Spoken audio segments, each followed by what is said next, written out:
Bonjour, bonsoir et bienvenue à votre émission Témoignages d'ici et d'ailleurs. Merci de nous recevoir chez vous pour le numéro de ce jour. Témoignages d'ici et d'ailleurs ce soir pour vous, le couple Aimé Lompo.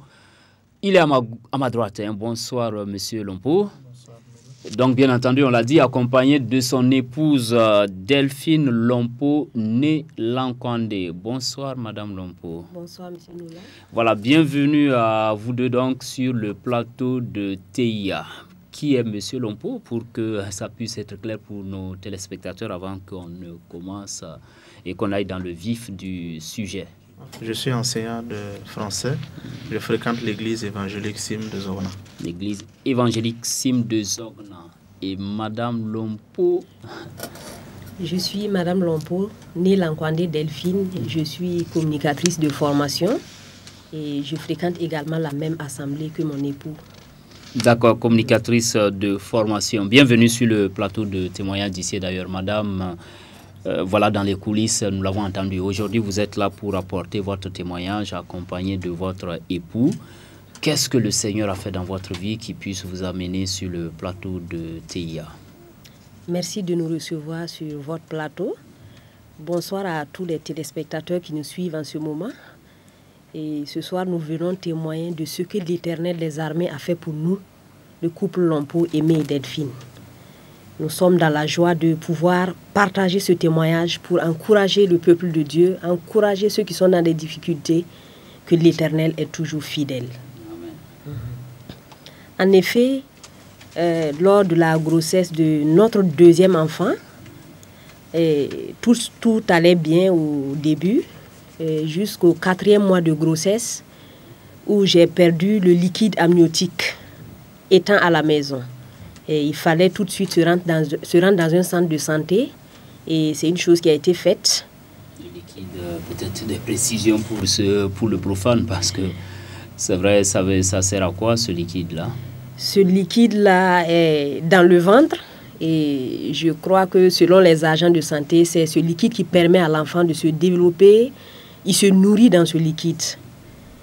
Voilà, c'est ce que je peux dire. Ok, donc on y va. C'est ce liquide que j'ai perdu à 4 mois de grossesse et arrivé à l'hôpital, les agents de santé ont diagnostiqué quelque chose de grave parce que dès que ça arrive à ce stade, il faut obligatoirement interrompre la grossesse.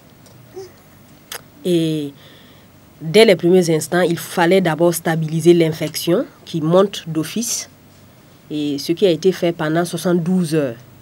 Et à l'issue de ces 72 heures, on se disait que le bébé allait sortir. Parce que dès que ce liquide-là finit, il sort, le bébé doit obligatoirement naître. Et ce qui n'a pas été pendant ces 72 heures, et maintenant il fallait l'obliger à sortir. Parce qu'en dehors de ce liquide, il n'est pas viable selon l'agent de santé. Et si nous voulons le forcer à le garder, il peut se déformer ou naître mal formé. Donc nous avions une décision à prendre pour donner l'autorisation aux agents de santé de l'expulser. Et c'était vraiment une décision assez difficile. Et nous avons eu le temps de consulter nos parents directs, l'église, et nous avons dit non. Qui sommes-nous pour ôter une vie?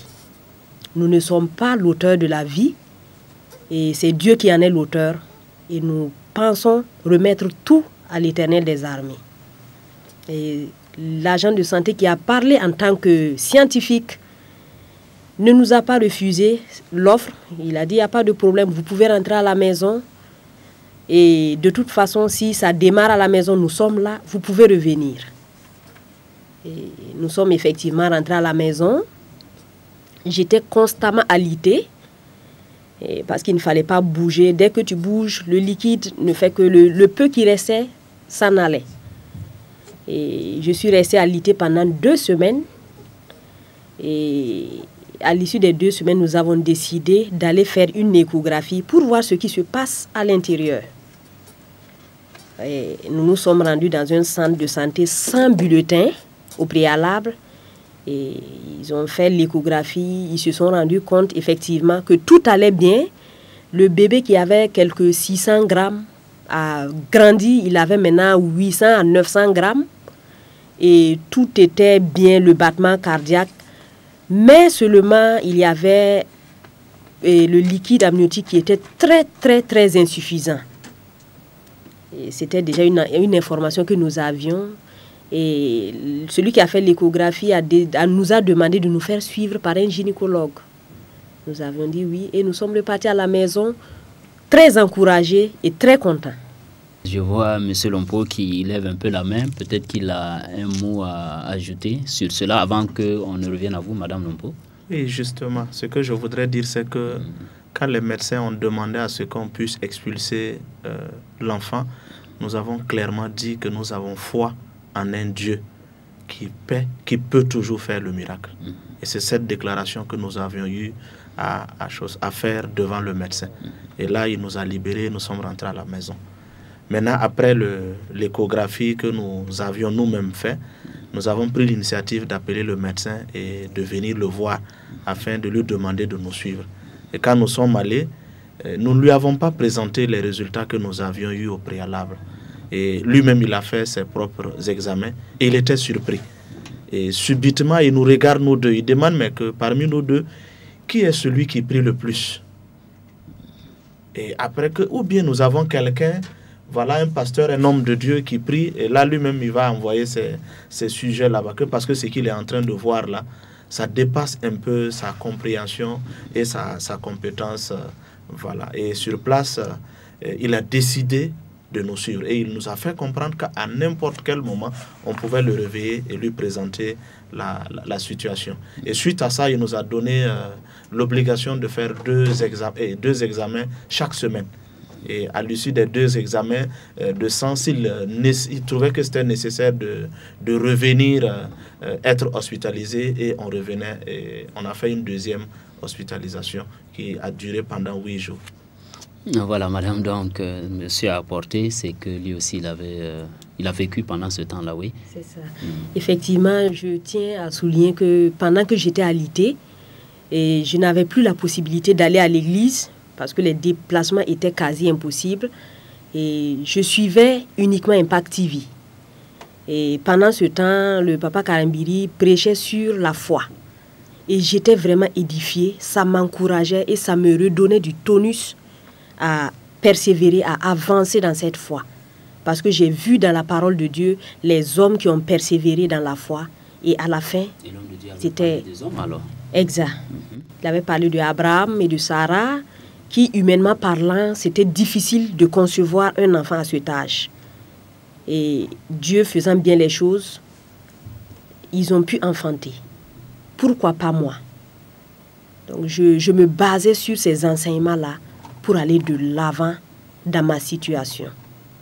Et à l'issue de la première hospitalisation, nous sommes revenus à la maison et j'étais à 20 semaines de grossesse au tout début.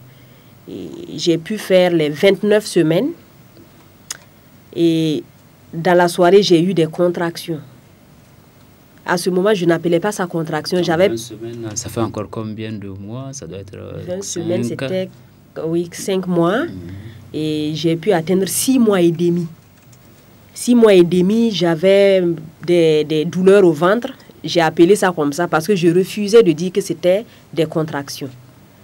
Et j'ai dû avaler la douleur jusqu'à un certain moment où je n'en pouvais plus. Il fallait se rendre à l'hôpital pour calmer la douleur. Parce que selon le médecin qui nous suivait, il fallait espérer atteindre 7 mois pour envisager un accouchement provoqué. Parce qu'avec mon état où il n'y a pas de liquide amniotique, je ne pouvais pas atteindre les 9 mois. La prématurité était d'office envisagée. Donc vous êtes reparti le voir, c'est bien ça? Oui, on est parti le voir pour l'hospitalisation et il nous a hospitalisés. Et il y a eu un mélange d'échantillons en son temps parce que j'étais sous antibiotiques. Mais l'Éternel a toujours donné la sagesse à ce médecin traitant-là parce que nous prions chaque fois pour lui. Nous prions pour que l'Éternel le guide dans sa façon de nous traiter. Voilà. Et quand nous sommes partis pour l'accouchement, parce qu'on ne partait pas pour l'accouchement, pour soulager le mal de ventre, on nous a dit payer un kit accouchement, un kit maternité. On était surpris. Parce que là, vous avez dit 6 mois et demi, c'est bien ça? C'est ça. Et je refusais de pousser même pour que l'enfant sorte. Parce qu'à 6 mois et demi, bon, tu vas sortir, tu vas être comment? C'était difficile. Mais l'agent de santé m'a rassuré qu'il n'y a pas de problème. Il y a des enfants qui naissent de façon prématurée, qui se portent bien. Donc, après cet encouragement, j'ai effectivement poussé et le bébé est né. Et figurez-vous qu'il a poussé un cri de victoire, je dirais. Parce que je n'imaginais pas que ce si petit être vivant pouvait pousser ce cri. Et on l'a mené en couveuse, au service de néonatologie, où il a séjourné 2 mois. Et pendant ce séjour encore, c'était une autre étape de l'épreuve. Parce que quand il était là-bas, nous l'avions donné un nom. Nous avons appelé à l'existence ce qui n'était pas, conformément à la parole de Dieu. Nous l'avons appelé Eliakim, l'Éternel a établi. Les agents de santé étaient étonnés parce qu'ils voyaient que ça sortait de l'ordinaire. Généralement, les gens laissent, quand l'enfant sort de l'hôpital, c'est ça, on lui donne un nom. Mais lui, il était appelé pendant qu'il était couché là-bas. Vous avez donné un prénom à l'enfant pendant ce temps. C'est ça. Et c'est que l'entourage ne trouvait pas conforme, si je comprends bien. C'est ça.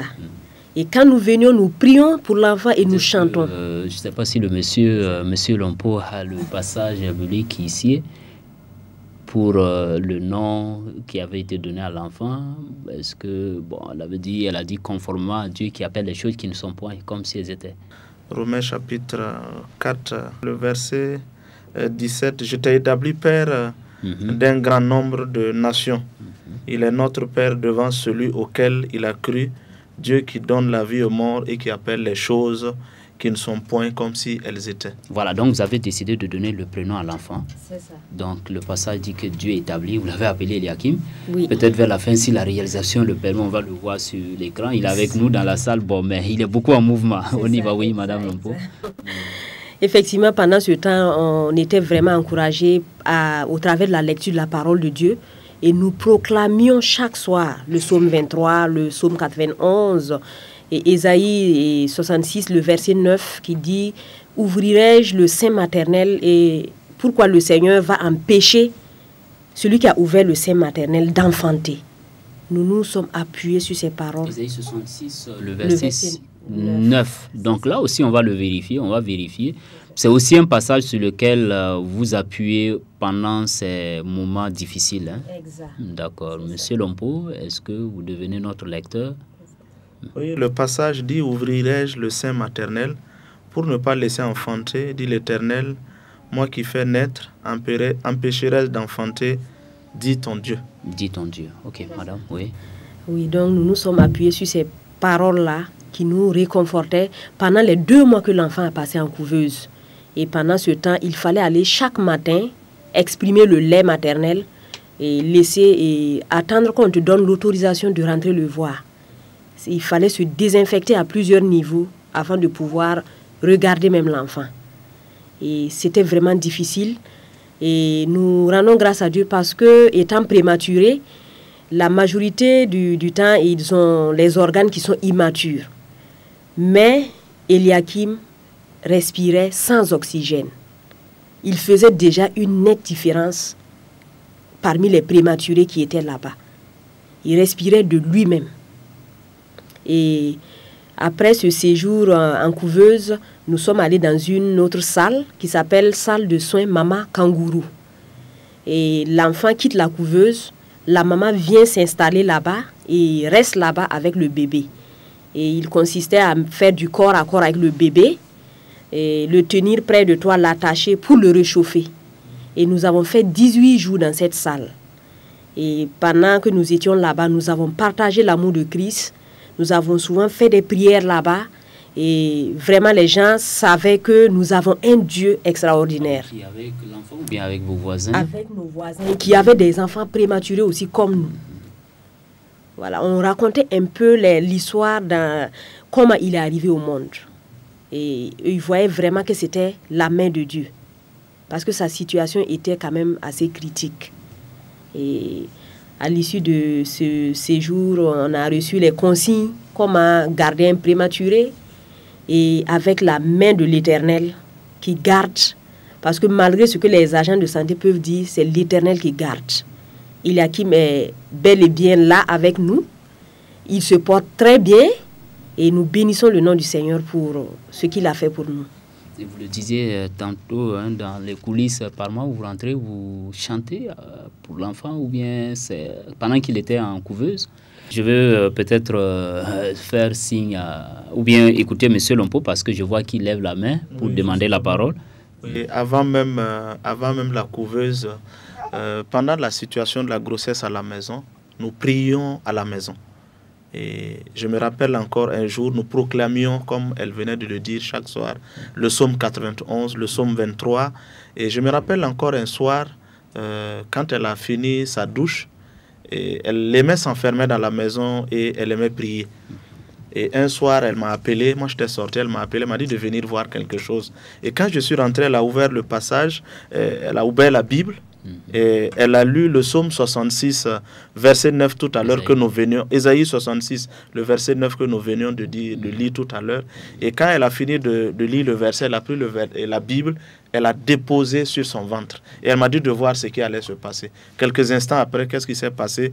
Le ventre a commencé à faire des mouvements. Et en fait, on pourra dire que c'est Eliakim qui était à l'intérieur et qui faisait des signes de vie. Pour ce qui concerne la couveuse, quand il était en couveuse, un jour nous sommes partis et nous avons demandé la permission de prier pour l'enfant.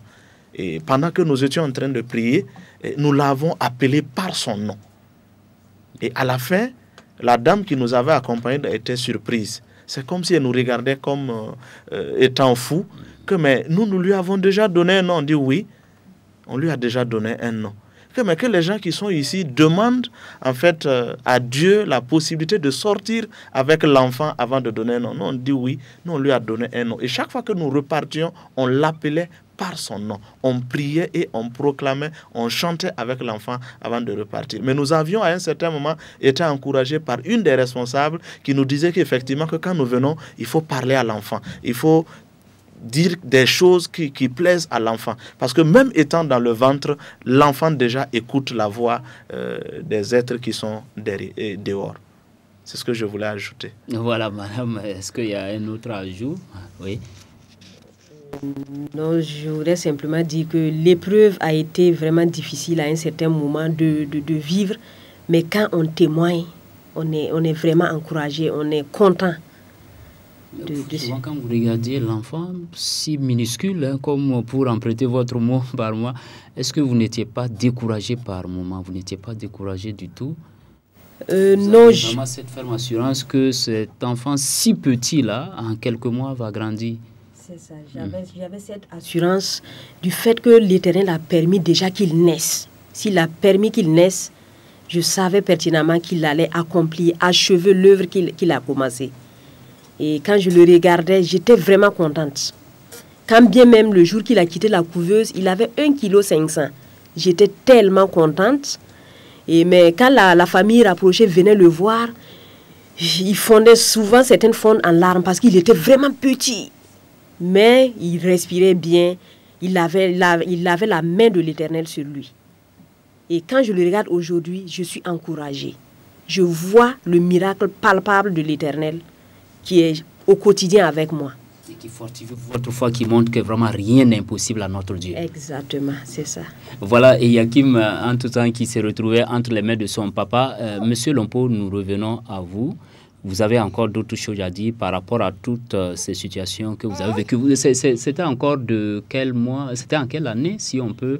Vous pouvez nous rafraîchir un peu la mémoire? C'est ça, il est né le 29 décembre 2017. Nous avons beaucoup été soutenus durant ces moments-là par notre assemblée qui a intercédé, qui a prié et qui s'est vraiment mise de notre côté pour nous encourager, pour nous entourer et pour nous permettre de vivre en fait un amour fraternel dans une assemblée chrétienne. Nous ne nous sommes pas sentis seuls. Nous avons été entourés et nous avons senti l'amour fraternel de la part de nos frères et de nos sœurs. Madame, c'est bien cela? Oui, c'est ça. Également, dans mon service, ils ont beaucoup contribué, les collègues, mon premier responsable, ils ont beaucoup prié, ils m'appelaient régulièrement au téléphone. C'était vraiment encourageant. Oui. Donc aujourd'hui, qu'est-ce que vous retenez qui peut être partagé si quelqu'un voulait avoir une exhortation avec vous après avoir traversé cette situation?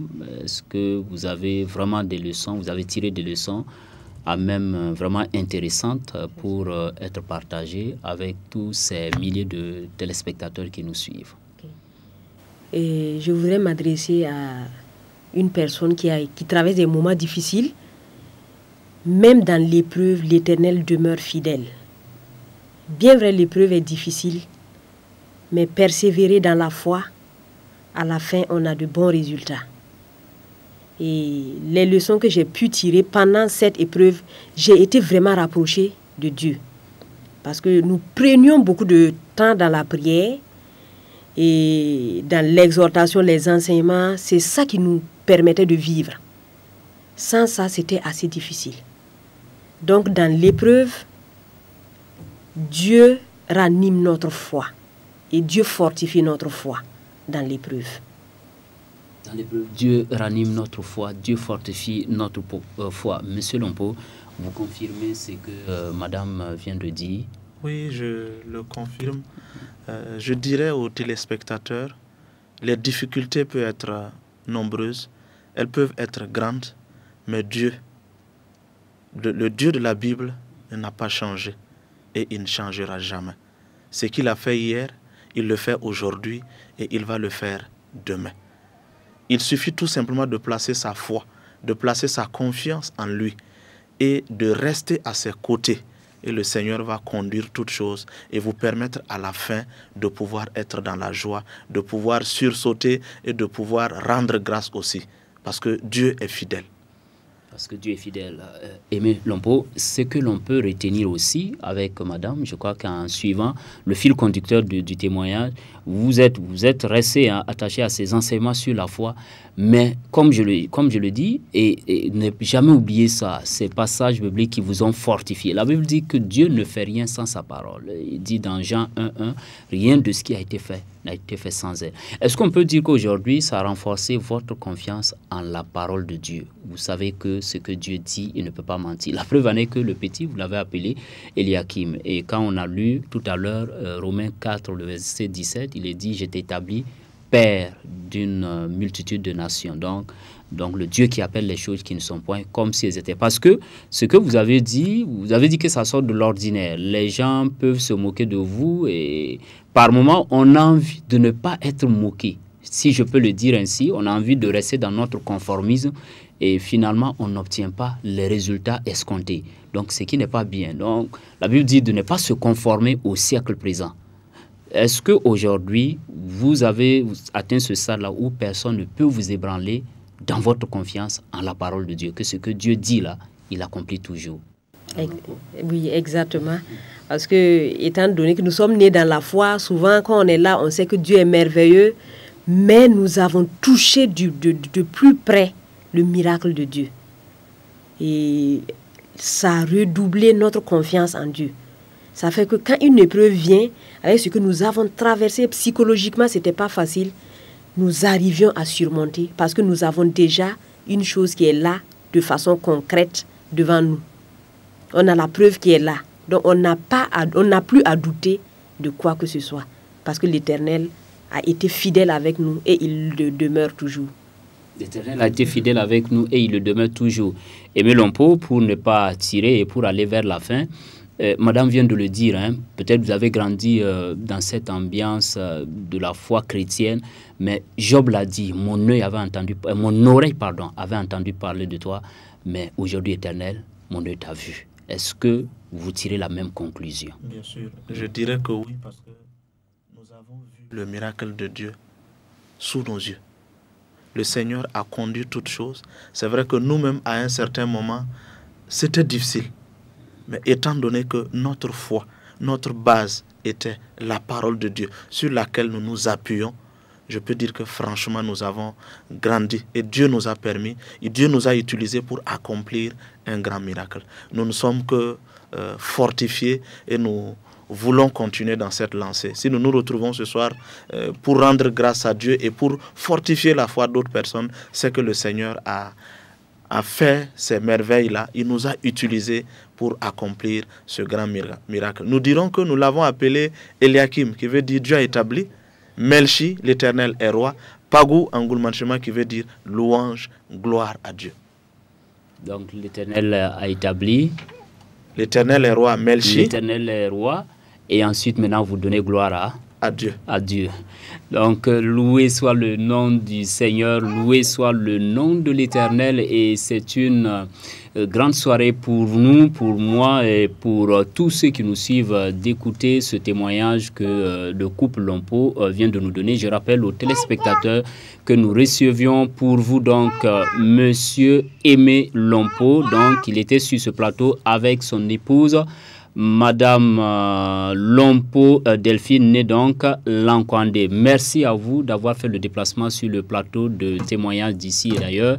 Nous voulons par ailleurs encore rappeler à nos téléspectateurs que vous aussi, si vous ne pouvez pas faire le déplacement sur le plateau, vous pouvez nous envoyer vos témoignages. Il y a donc l'adresse qui s'affiche au bas du petit écran, y compris les numéros de téléphone exclusivement pour partager des témoignages avec nous. C'était là le numéro de ce jour. Nous disons un grand merci à toute l'équipe de réalisation. Merci à vous d'avoir été de nôtres. À bientôt pour un autre numéro de TIA. D'ici là, que la paix de Christ soit avec vous. Amen.